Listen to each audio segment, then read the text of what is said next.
Assalamualaikum warahmatullahi wabarakatuh. Berita Uronyo.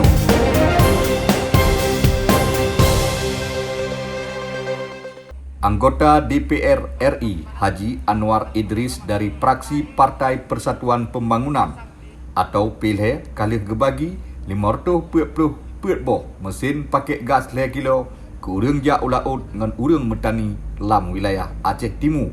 540 boh paket mesin konverter dari minyak ke gas gebagi di gedung ID Sport Center nibak urus Sabtu tanggal 10 bulan 11 tahun 2022. Watai gebagi mesin pakai gasnya nasid gejak PJ Bupati Aceh Timur Insinyur Mahyudin dan perwakilan Kementerian ASDM Pusat serta urang Pertamina dan Kepala Dinas Perikanan serta Kepala Dinas Pertanian Aceh Timur. Haji Anwar Idris watai diwawancara Freelance News Bahasa Aceh gopnyan kepesan bak urang metani dan urang jak ulaut yang mentemeng mesinnya han gebi pulau-pulau geyo pakai begot. Harapan saya tidak banyak, supaya baik petani sasaran maupun nelayan sasaran, supaya penghasilannya meningkat. Kenapa saya katakan demikian? Kalau ini betul dilaksanakan, jauh sekali tinggal uang. Kenapa saya sudah uji coba di Biron sana.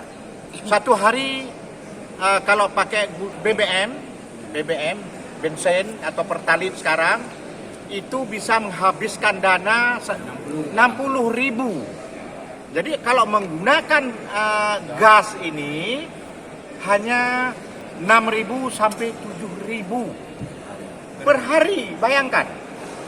Maka harapan saya untuk menstabilkan kehidupan daripada nelayan maupun petani supaya ini digunakan.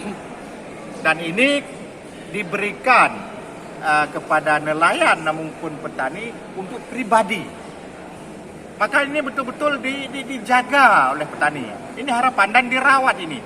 Biasanya teman-teman ini kasih satu kelompok satu mesin. Ini satu orang satu mesin dikasih hari ini di Kementerian SDM dengan kerjasama dengan DPR RI. PJ Bupati Aceh Timur Insinyur Mahyudin nibak watenyan gepesampo terima genasih ke Haji Anwar Idris yang kagetim pako ke petani ngan urang jak melaut yang na di wilayah Aceh Timurnya. Yang pertama, terima kasih kepada Bapak Anwar Idris dan Kementerian SDM yang telah memprogramkan program untuk konversi energi dari BBM ke gas. Mudah-mudahan beban masyarakat Aceh Timur itu bisa mengurangi biaya operasional yang tinggi jadi menjadi lebih rendah. Sebagaimana dikatakan oleh Pak Anwar tadi, kalau pakai BBM itu bisa 60.000 per hari, tapi kalau pakai gas cuma 6.000 atau 7.000. Jadi ini ada penghematan. Mudah-mudahan ini jadi manfaat. Watenyan anggota DPR RI dari Partai PILHE gebagi mesin pompa ia ke petani ke urang jauh laut na gebi mesin bot yang pakai gas.